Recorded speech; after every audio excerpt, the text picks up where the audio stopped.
पिछले क्लास में आप एक ग्राफ देख रहे थे और ग्राफ में आपको ये समझाया गया था कि किसी भी लिक्विड का जो फ्रीजिंग पॉइंट होता है वह डिक्रीज कर जाता है नॉन वोलेटाइल सॉल्यूट डालने से। वेपर प्रेशर भी घट जाता है और फ्रीजिंग पॉइंट भी घट जाता है। जैसे वाटर का फ्रीजिंग पॉइंट 0 डिग्री सी होता है, लेकिन यदि आप उसमें कोई नॉन वोलेटाइल सॉल्यूट मिला देते हैं तो उसका फ्रीजिंग पॉइंट और डिक्रीज करके -2, -4, -5 डिग्री सी पर चला जाता है। ये डिपेंड करता है कि आप कितनी मात्रा में उसमें सॉल्यूट मिला रहे हैं।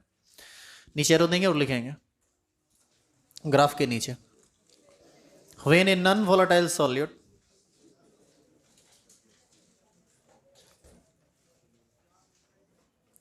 when a non-volatile solute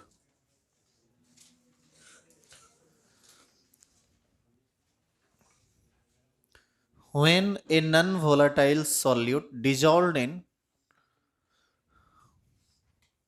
dissolved in pure liquid,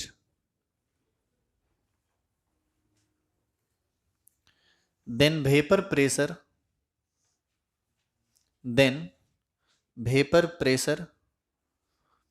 and freezing point decreases. Vapor pressure and freezing point decreases. नीचे एरो देके लिखेंगे freezing point of pure solvent, freezing point of pure solvent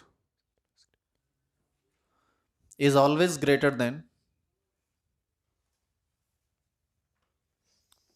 is always greater than the freezing point of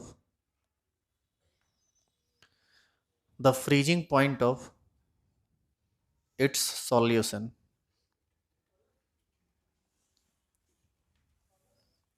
That is, T naught F is greater than TF. ये ना लिख सकते हैं हम लोग?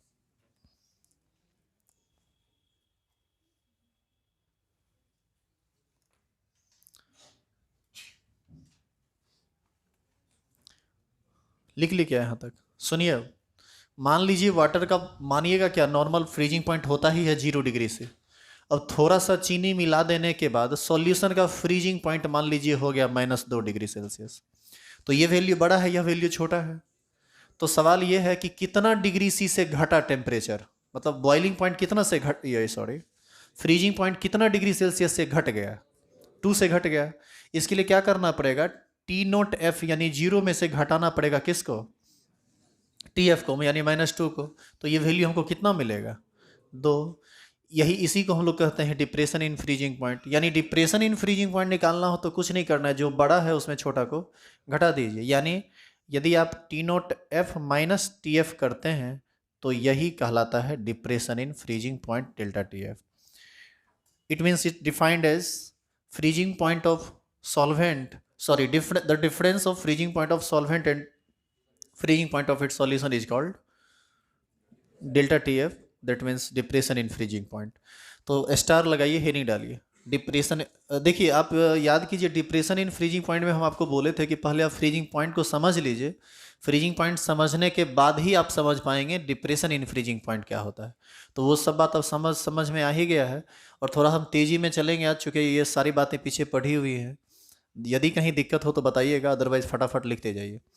लिखेंगे, स्टार लगाइए, हेडिंग डालिए depression in freezing point delta T F bracket में।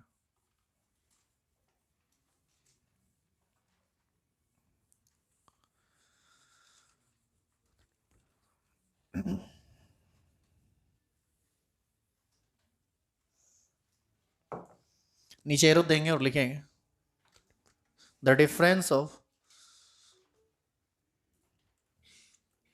freezing point of the difference of freezing point of pure solvent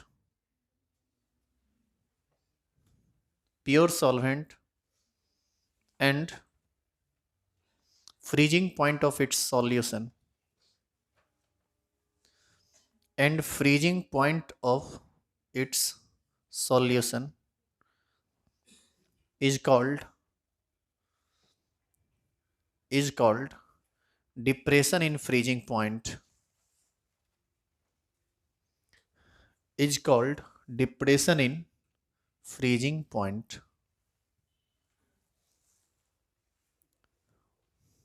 लिख लिए, नीचे लिखेंगे that is delta T F is equal to T not F minus T F.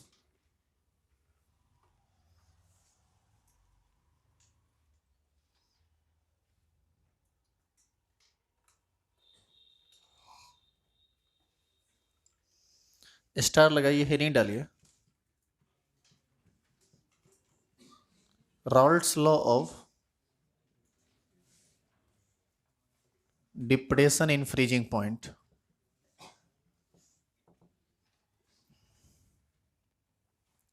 आप याद कीजिए, Raoult's law of elevation in boiling point पढ़े थे. Exact वही बात यहां है, थोड़ा बहुत का अंतर आता रहेगा, बातें थोड़ी बहुत बदलती रहेगी, हर टॉपिक सेम चलेगा. No, Raoult's law of depression in freezing point लिख दिए, लिखेंगे नीचे रो देखा. Depression in freezing point, depression in freezing point is directly proportional to depression in freezing point is directly proportional to molality of the solution. Molality small m वाला. Depression in freezing point of solution is, क्या बोले थे, is directly proportional to molality of the solution. देखिए यहां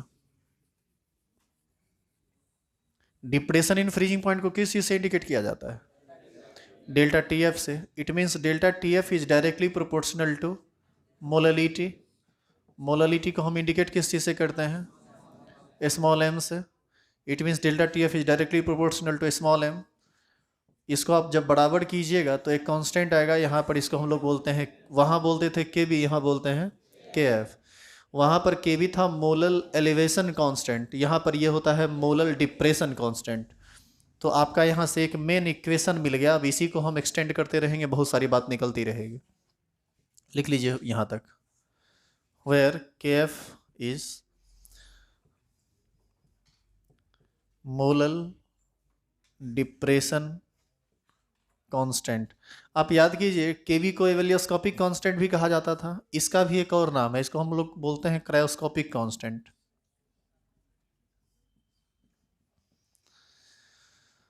दो नाम से जाना जाता है केएफ, मोलल डिप्रेशन कांस्टेंट या क्रायोस्कोपिक कांस्टेंट.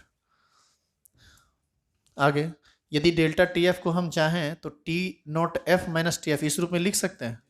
तो ये इक्वेशन बनेगा T not F minus T F is equal to K F into M.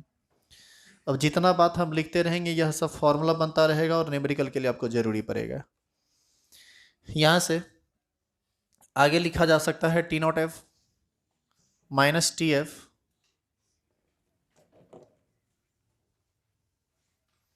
Is equal to K F into M के जगह मोललिटी के जगह हम चाहें तो लिख सकते हैं मोल पर केजी.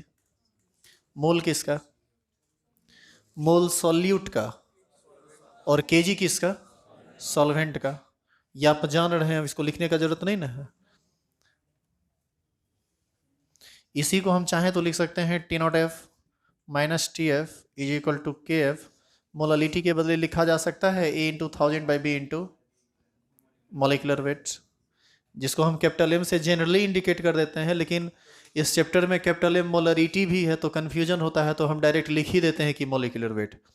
मोलिकुलर वेट में भी आपको यह ध्यान में रखना होता है कि वह सॉल्यूट का है या सॉल्वेंट का है. यह सॉल्यूट का मोलिकुलर वेट.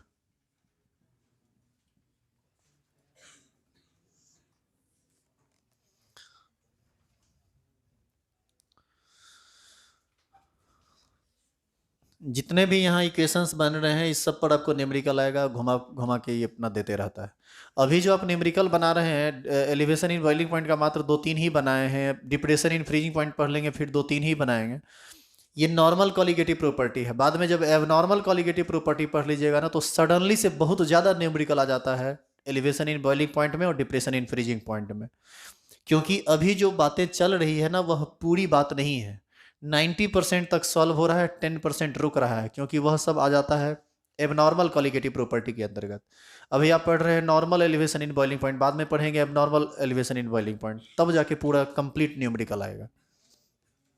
उतार लिया यहां तक?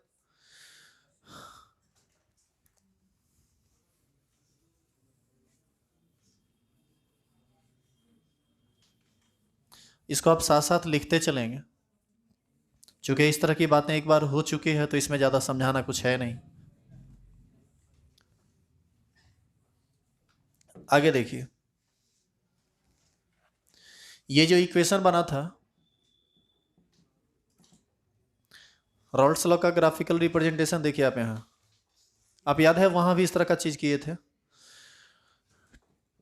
T note F minus T F is equal to K F into molality, यही ना होता है? यदि हम टी नोट एफ को उधर लेके चले जाए तो माइनस में बदल जाएगा। क्या बनेगा formula? Minus T F is equal to K F into M minus T note F. माइनस कॉमन लेके हटाइए, जो माइनस में है प्लस में बदल जाएगा, जो प्लस में है माइनस में, तो टी एफ बराबर हो जाएगा minus K F into M plus T not F. बताइए हाँ या ना? अब इस इक्वेशन पर थोड़ा गौर कीजिए और कुछ बात को समझिए। एक बर्तन में यदि हम पानी लिए हैं तो इसका जो फ्रीजिंग पॉइंट होगा टी नॉट एफ, ये कितना होगा? 0 डिग्री से। अब इसमें जितना पानी ये यूरिया हम मिलाते जाएंगे इसकी मोललिटी उतनी बढ़ती जाएगी, मतलब मोललिटी वेरिएबल है। लेकिन पानी के लिए तो फ्रीजिंग पॉइंट 0 डिग्री से ही रहेगा। फ्रीजिंग पॉइंट बदलेगा किसका? सॉल्यूशन का। तो आपको ऐसा नहीं लगता है कि टी एफ वेरिएबल टर्म है किसी सॉल्यूशन के लिए और टी नॉट एफ कांस्टेंट है?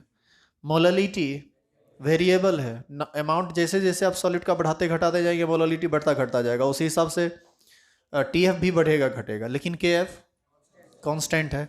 यानी एक बार फिर से दो टर्म कांस्टेंट है, दो टर्म वेरिएबल है, और आप यदि गौर से इसको देखिए तो यह एक इक्वेशन को फॉलो कर रहा है, straight line equation with negative slope, जिसका कुछ ना कुछ y इंटरसेप्ट होगा, y is equal to minus M X plus C constant है, x मोलरिटी वेरिएबल है, m स्लोप है, kf कांस्टेंट है, m constant, y variable, tf variable, tf मतलब सॉल्यूशन का फ्रीजिंग पॉइंट वेरिएबल।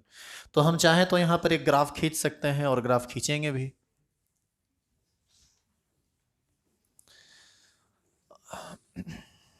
देखिए यहाँ ग्राफ जब हम खींचेंगे यहाँ तो x और y के बीच खींचेंगे। x एक्सिस पर किसको रखना है? x पर कौन है? मोलल।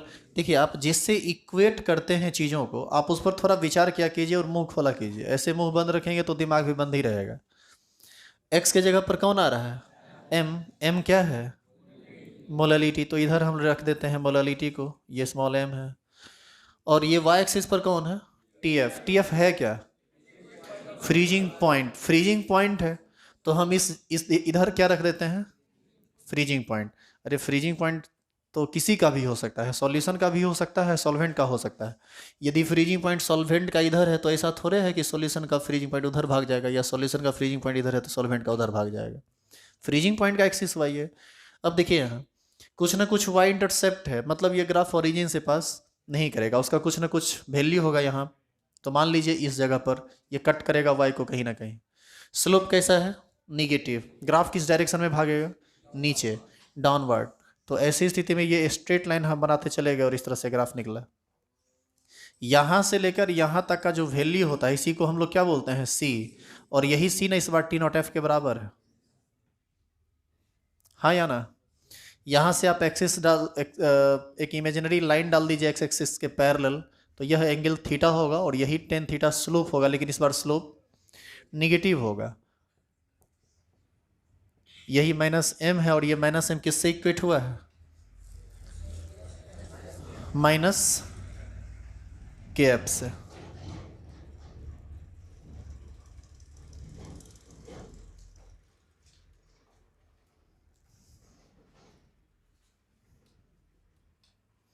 यहां तक में कोई दिक्कत है? सुनिए अब, इस पॉइंट पर मोलालिटी कितना, जीरो। मोलालिटी के जीरो का मतलब क्या होता है, वह प्योर सॉल्वेंट है, उसमें सॉल्यूट मिला ही नहीं। और जब प्योर सॉल्वेंट है तो प्योर सॉल्वेंट का अपना कुछ ना कुछ फ्रीजिंग पॉइंट होगा। इस फ्रीजिंग पॉइंट को हम यहाँ पर मान लिए। अब यदि आप हल्का भी चीनी या कोई भी नॉन वोलेटाइल सॉल्यूट मिलाते हैं तो उस सॉल्यूशन की पहली बात की मोलालिटी जीरो नहीं रहेगा, मोलालिटी कुछ ना कुछ तो हो ही जाएगा, तो मोलालिटी आगे बढ़ा। और और जैसे ही आप कुछ चीज़ मिला दिए तो 0 डिग्री से जो जो उसका फ्रीजिंग पॉइंट था वह घटेगा कि बढ़ेगा, घट जाएगा। तो जैसे ही मोलालिटी आगे बढ़ा, देखिए फ्रीजिंग पॉइंट घट गया, मोलालिटी बढ़ते जा रहा है, फ्रीजिंग पॉइंट घटते जा रहा है, मोलालिटी बढ़ते गया, फ्रीजिंग पॉइंट घटते चला गया। इस तरह से ये ग्राफ हमको बता रहा है कि मोलालिटी जितना ज़्यादा बढ़ता जाएगा उस सॉल्यूशन का फ्रीजिंग पॉइंट उतना घटता जाएगा। और सॉल्यूशन और सॉल्वेंट के केस में जो मैक्सिमम फ्रीजिंग पॉइंट होगा वह टी नॉट एफ के बराबर होगा। और आप इसको इधर लेके नहीं जा सकते। क्यों नहीं लेके जा सकते, क्योंकि मोलालिटी का वैल्यू निगेटिव नहीं हो सकता है। तो यह सब बातें हैं अपना, ये तो आप ऑलरेडी समझ रहे हैं। हमको लगता है कि कोई दिक्कत तो नहीं होनी चाहिए। यदि कुछ क्वेश्चन है आपका तो ज़रूर बोल सकते हैं, नहीं तो उतारिए।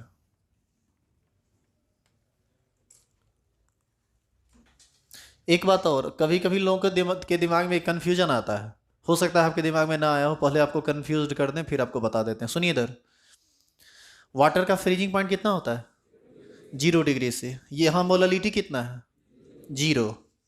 फ्रीजिंग पॉइंट कितना, तो फिर ऊपर कैसे भाग गया। इसको केल्विन में लीजिए, केल्विन में लीजिएगा तो ये हो जाएगा 273। Zero molality, zero kelvin. Molality आगे बढ़ा तो वो अपने हिसाब से चल रहा है, आगे बढ़ेगा तो केल्विन और कम होगा। -2 डिग्री से यदि आप कहते हैं तो वही ना 273 केल्विन हो जाएगा, तो केल्विन में लेके चले जाइए। और भी बहुत सारी बातें हैं, खुद से ही सब बात को समझ सकते हैं, इसमें उलझना नहीं है। दिक्कत हो या किसी भी तरह का मन में क्वेश्चन हो तो जरूर बात कीजिए।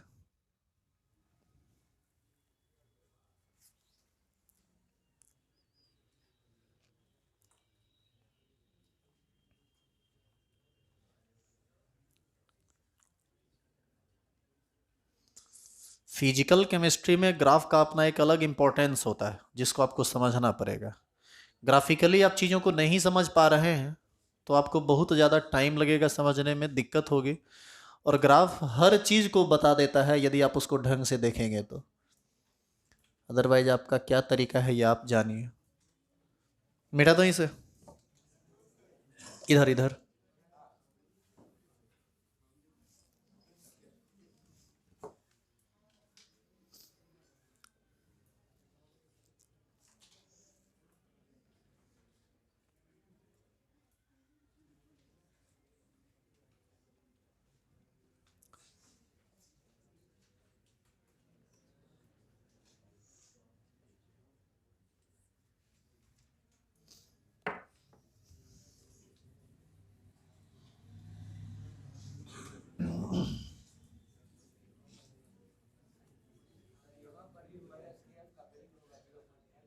किसका किसका वैल्यू, आप पूरा पढ़ लीजिए फिर बात करेंगे इस पर। लिख लिए यहाँ तक, आगे देखिए, लिखिए again.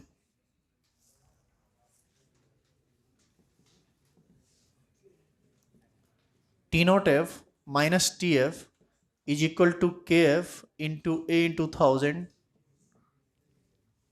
By B into M. यहाँ पर एम क्या है, मॉलिक्यूलर वेट। एक बार फिर से वही काम कीजिए, माइनस टी एफ यहाँ रह जाएगा, टी नॉट एफ को उधर ले लीजिए, तो ये हो जाएगा के एफ इंटू, खिस्सा काहे कर रहे हैं रे, पीछे आएंगे पीठ फाड़ देंगे चोट्टा कहीं का। कह रहे हैं ध्यान देने के लिए तो नौटंकी कर रहा है।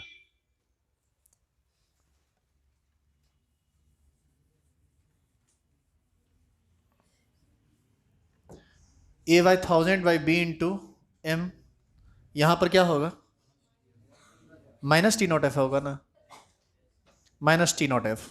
माइनस एक बार फिर से कॉमन लीजिए तो टी एफ बराबर हो जाएगा minus K F into A into 1000 by B into m plus कितना टी नॉट एफ। सुनिए अब ध्यान से, किसी सॉल्यूशन के लिए यदि टी नॉट, किसी दो या दो से अधिक सॉल्यूशन के लिए यदि टी नॉट एफ कांस्टेंट हो जाए, m कांस्टेंट हो जाए, b कांस्टेंट हो जाए। टी नॉट एफ कांस्टेंट तब होगा जब सभी सॉल्यूशन में सॉल्वेंट सेम हो, m कांस्टेंट तब होगा जब सभी सॉल्यूशन में सॉल्यूट सेम हो, और b कांस्टेंट तब होगा जब सभी सॉल्यूशन में सॉल्वेंट का अमाउंट सेम हो।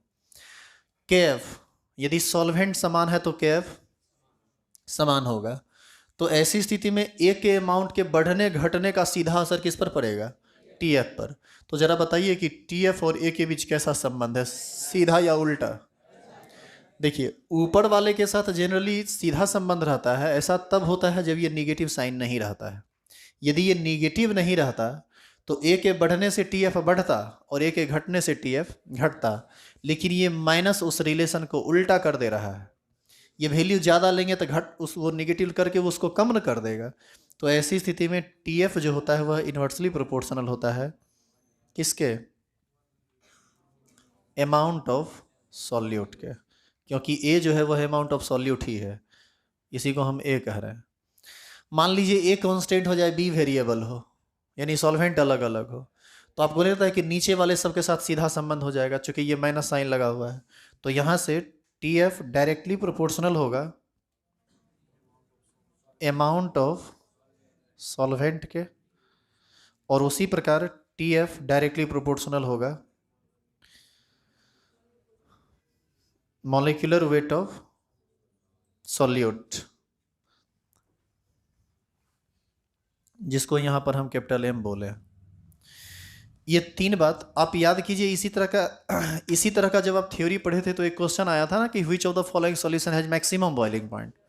उसी क्वेश्चन में यदि कह दिया जाए कि which of the following solution has minimum और मैक्सिमम फ्रीजिंग पॉइंट, तो आप इसी रिलेशन पढ़ना जाएंगे। इस तरह से उस क्वेश्चन को हम लोग सॉल्व करेंगे। पहले उतारिए हाथ।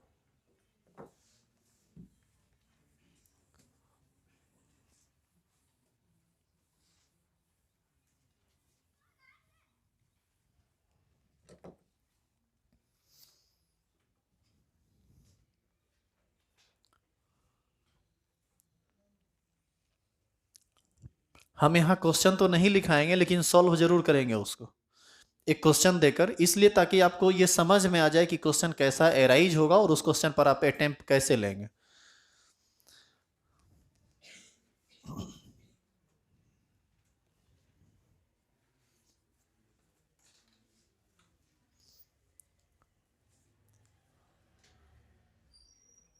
शुरू करें बताना।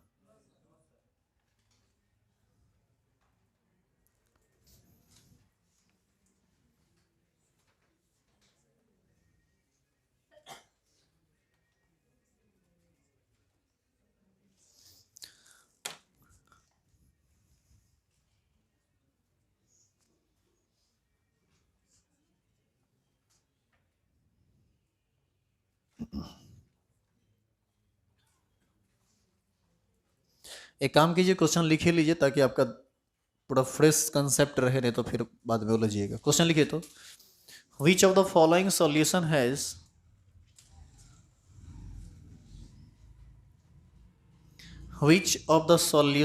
which of the following solution has minimum freezing point? Which of the following solution has minimum freezing point? Option number, सारा क्वेश्चन वो जो ऑप्शन था ना वहां पर टोटली वही होगा, उतार रहे हैं हम। शायद 5% वेट बाय वेट ग्लूकोज लिखे थे, दूसरा था 5% वेट बाय वेट शुगर, तीसरा था 5% weight by weight urea,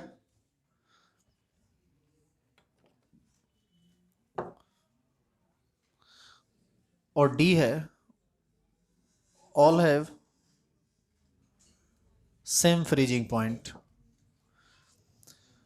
molecular weight के साथ इसका रिलेशन निकलेगा। बताइए क्या क्वेश्चन, क्या होगा आंसर इसका।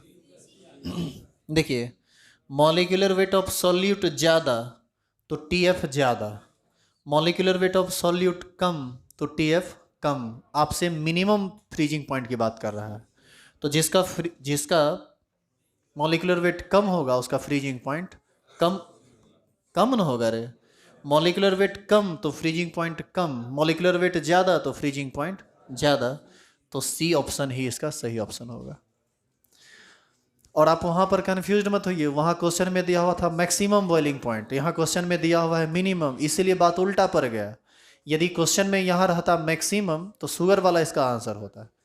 अब इस तरह का क्वेश्चन हम बताए हुए हैं ना कि कैसे ए बी एम ये सब कांस्टेंट रह गया है, तो इसलिए उस पर ज़्यादा चर्चा नहीं होगा, आगे बढ़िए।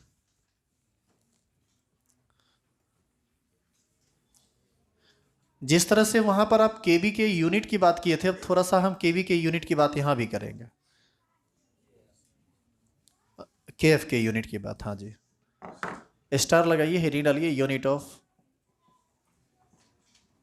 केएफ।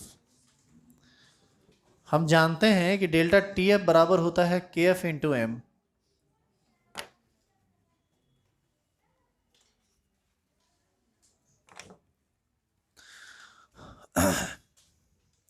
डेल्टा टीएफ बराबर होता है KF into M. Delta TF क्या है? दो फ्रीजिंग पॉइंट का डिफरेंस है। फ्रीजिंग पॉइंट का डिफरेंस मतलब दो टेम्परेचर का डिफरेंस। दो टेम्परेचर का डिफरेंस का यूनिट क्या हो सकता है? जनरली दो चीज़ में चलता है, डिग्री सी या केल्विन में। तो ये या तो डिग्री सेल्सियस में होगा या फिर केल्विन में होगा। केएफ को केएफ रखिए, मोलालिटी को हम कहते हैं मोल पर केजी।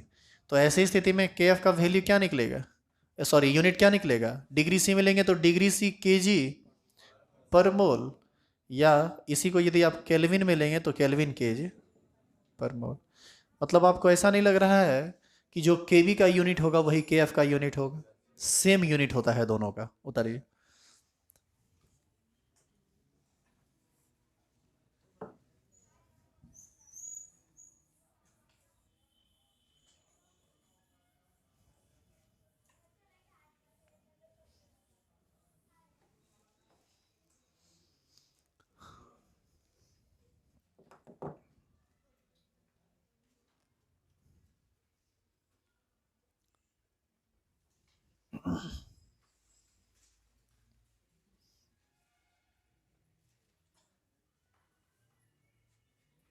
बढ़िया आगे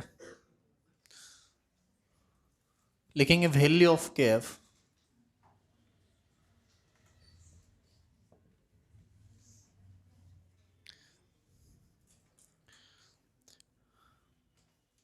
अब केएफ के वैल्यू पर हम जाते हैं कि केएफ का वैल्यू क्या होगा। सबसे पहले डेल्टा टीवी बराबर होता है, सॉरी डेल्टा टीएफ बराबर होता है केएफ इंटू एम। यहाँ आप मोलालिटी को एक ले लीजिए तो डेल्टा टीएफ बराबर क्या होगा? केएफ इंटू वन, यानी delta TF is equal to KF.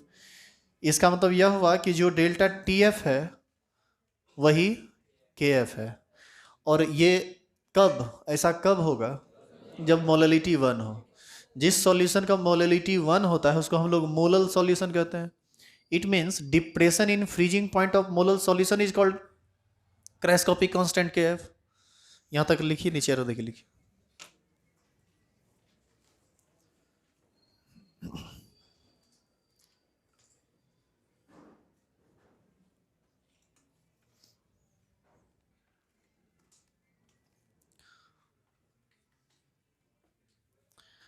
Arrow देंगे, लिखेंगे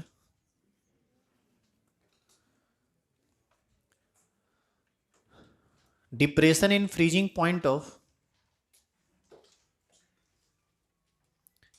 depression in freezing point of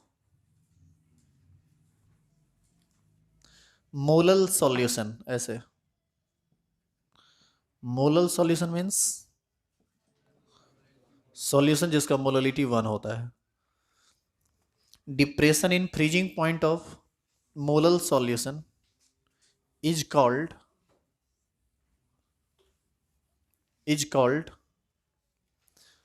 molal depression constant KF is called molal depression constant KF bracket में।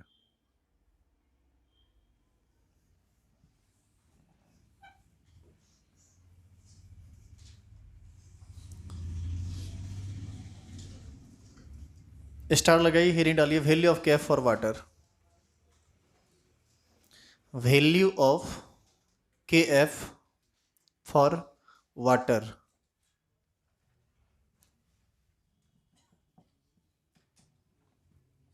Value of KF for water.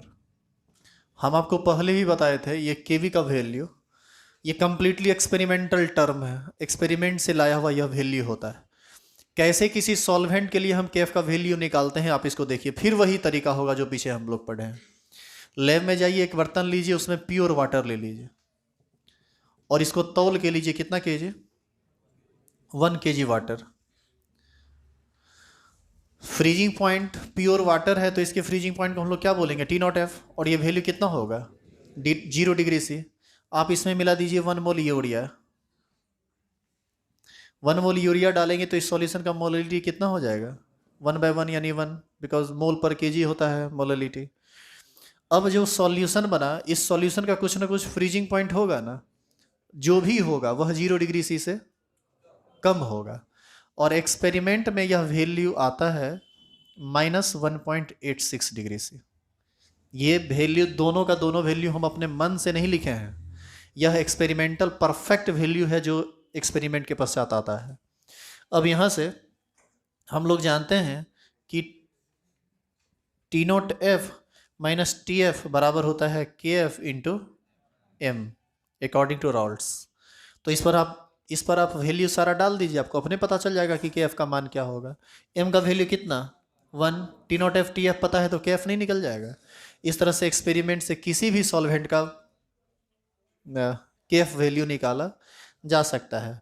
पहले आप इसको देखिए, ये 0 formula में माइनस है तो माइनस, और वहाँ माइनस है ना, तो ये हो जाएगा -1.86 is equal to KF into M। यहाँ से M का वैल्यू कितना? 1। यहाँ से KF बराबर क्या हो जाएगा?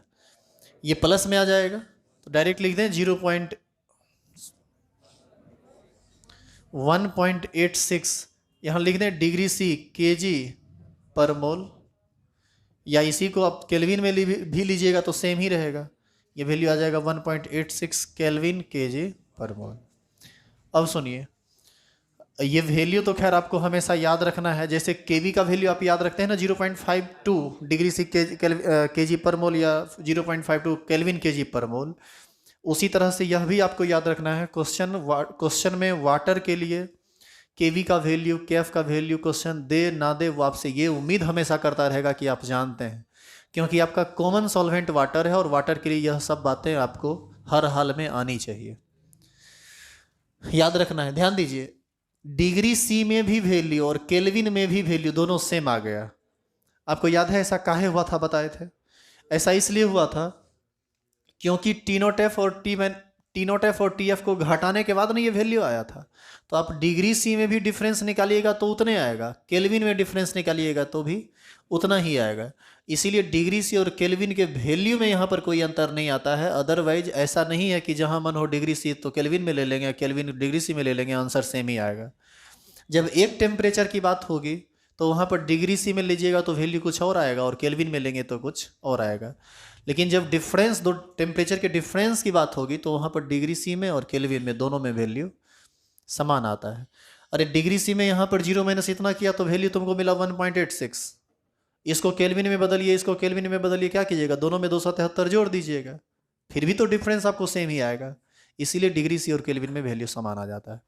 तो वाटर के लिए केएफ का वैल्यू आपको हमेशा याद रखना है +1.86 केल्विन केजी पर मोल। उतारिए।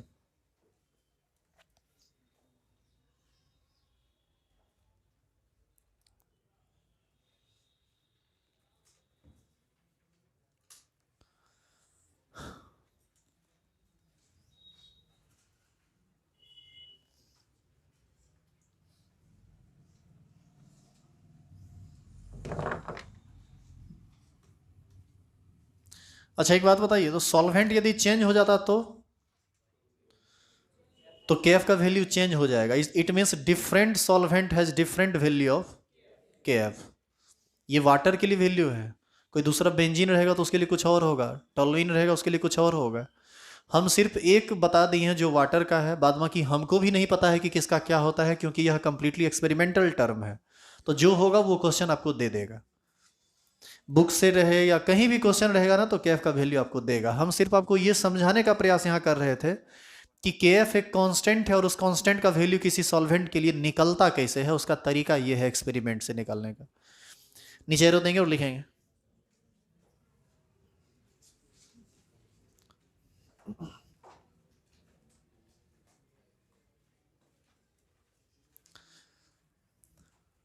यहां तक पूरा हो चुका है। लिखिए different solvent has different value of different solvent has different value of, जैसे अलग अलग सॉल्वेंट का केवी अलग अलग होता है उसी प्रकार अलग अलग सॉल्वेंट का केएफ भी अलग अलग होता है। Different solvent has different value of KF. KF नीचे एरो देंगे और लिखेंगे value of KF, value of KF depends on, value of kf depends on nature of solvent molecules। Nature प्रकृति कैसा है उसका, उड़ने वाला है नहीं उड़ने वाला है। Nature of solvent molecules,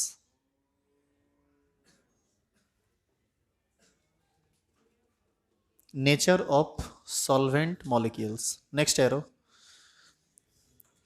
value of kf, value of kf for water is, value of kf for water is 1.86 Kelvin kg per mole।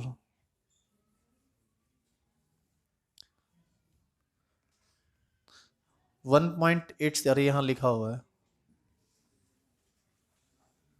Value of KF for water is 1.86 kelvin KG पर मोल।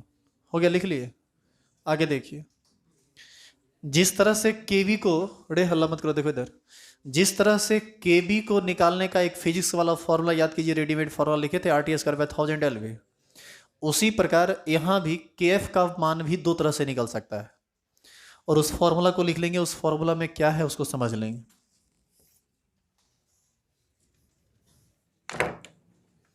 देखिए इधर,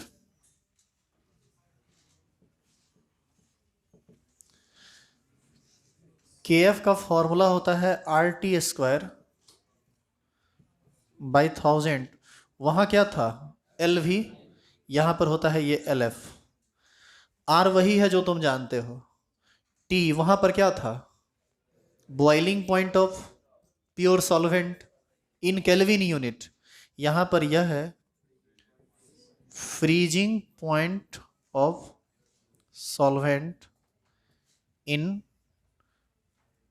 kelvin unit. और ये L F क्या था, वहां L V क्या था, ये था हीट ऑफ वेपोराइजेशन, यहां पर है हीट ऑफ फ्यूजन। वहां पर भी था पर ग्राम और यहां भी है पर ग्राम। पहले आप हीट ऑफ फ्यूजन का मतलब समझिए। हीट ऑफ वेपोराइजेशन का मतलब होता है 1 ग्राम लिक्विड को वेपर में बदलने के लिए जरूरी जो हीट होता है वो। और हीट ऑफ फ्यूजन क्या होता है, 1 ग्राम किसी सॉलिड को लिक्विड में कन्वर्ट करने के लिए जो जरूरी एनर्जी होता है।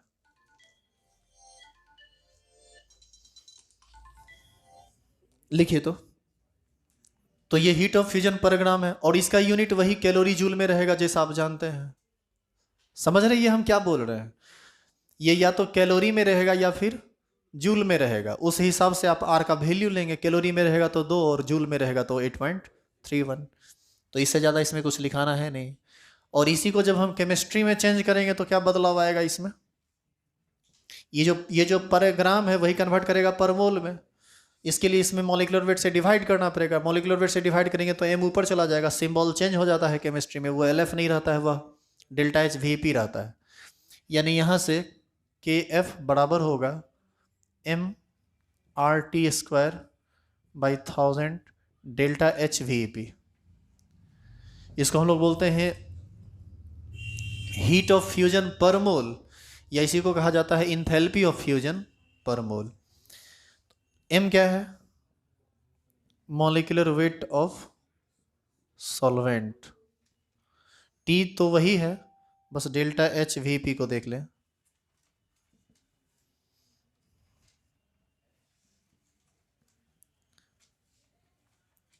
हीट ऑफ फ्यूजन पर मोल।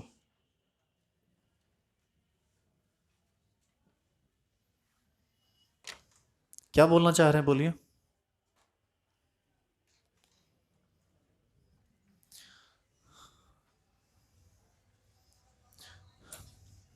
Normal depression in freezing point समाप्त हो गया है। क्वेश्चन देखें तो, असाइनमेंट लाए हैं कि नहीं? देखिए तो डिप्रेशन इन फ्रीजिंग पॉइंट का क्वेश्चन नंबर क्या है? 66 67 है क्या? दो ही होगा। आप लोग होमवर्क नोट कर लीजिए। क्वेश्चन नंबर 66 और 67, मात्र दो क्वेश्चन अभी बना के लाइए। इससे ज़्यादा क्वेश्चन अभी हम आपको नहीं देंगे, क्योंकि अभी भी डिप्रेशन इन फ्रीजिंग पॉइंट का एक पार्ट बचा हुआ है, जिसको पढ़ने के बाद ही आप इसका सारा न्यूमेरिकल बना सकते हैं। आप ये चाहिएगा कि इतना पढ़ने के बाद सारा न्यूमेरिकल बन जाए, नहीं बनेगा। पढ़ लिए हैं आप सिलेबस 90% इस टॉपिक का, लेकिन न्यूमेरिकल बनेगा अभी आपसे 10%। जब तक उस 10% थ्योरी को नहीं पढ़ेंगे, 90% न्यूमेरिकल में आप फंस जाएंगे, जो एबनॉर्मल कॉलिगेटिव प्रॉपर्टी के अंतर्गत आता है। इसको हम लोग देखेंगे नेक्स्ट क्लास में।